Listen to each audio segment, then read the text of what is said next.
have some queries, some qualms, a couple questions that seem to endlessly plague my brain at night or during the days, both, either, really, but again and again.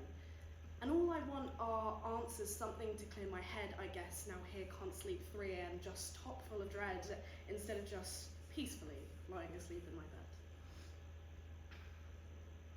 I would like to know why I can't seem to shake this silly, unwelcome, and God knows it, unrequited crush.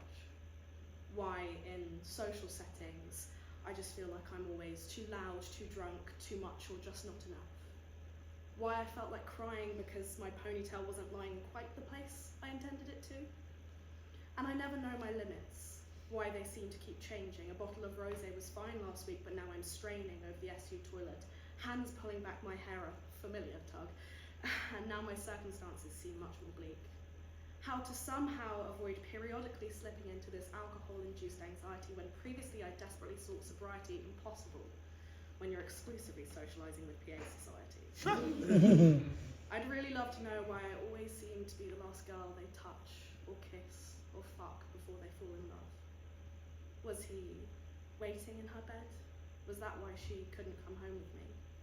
I force bygones to be bygones and say I'm happy for them through gritted teeth.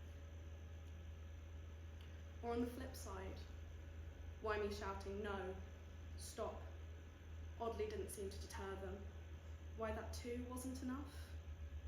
Can't seem to win with yelling, and silence to them is just as uncompelling.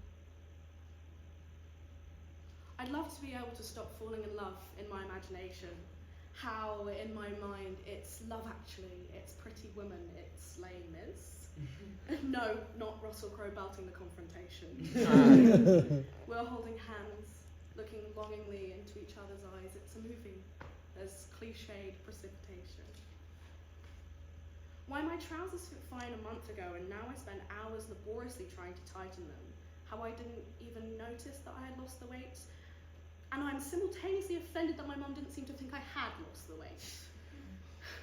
And how 2 decades of unrelenting panic and contemplation about the revelation of my bisexuality led to my mother's proclamation that to her, this was not new information. Oh, I gathered, she said. I am underwhelmed. I guess I misjudged her generation. I wish I knew why when my best friend gets the lead, and I'm so proud of her voice and her mind, everything that she's achieved. There's still this undercurrent, this feeling, this wave of guilt and deceit inside me. Am I a bad person for being bitter in the face of someone I love being a winner?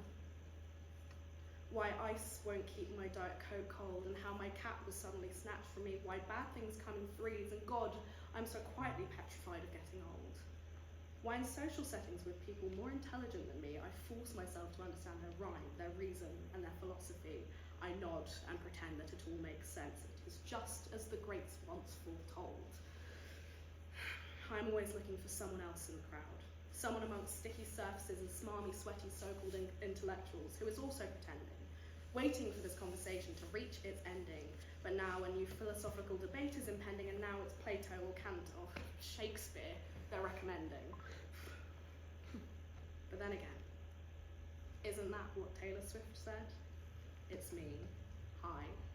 I'm the problem, it's me. Why, if the same things keep happening, then maybe the buck does fall to me. Maybe all these unanswered questions, these bad things in 3, I don't deserve my desired clarity, my blissful mercy. How many times do I have to study the same lesson, get the same result, before I actually do something differently?